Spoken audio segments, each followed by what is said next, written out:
Ni kat RPM. Right, lepas tu tekan output, tekan select.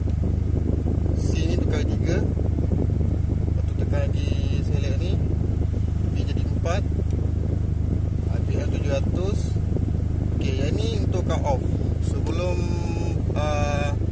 meter kita ke 104, kita kena tipu ECU dia. So kita set 130 untuk buang cut off. Lepas tu tekan select. Yang ni untuk bacaan meter. Maknanya kalau kau nak compare meter ni dengan meter yang ni, kau kena buat 100. Kau kena adjust lah, pandai-pandai adjust, bagi dia sama. So bila kau jalan, RPM tu sama bacaan dia. So tekan select. Kalau meter tak ada apa, aku takkan set. RPM aku buat 300. Ni tak ada apa ni, saja aku buat 300. So settle.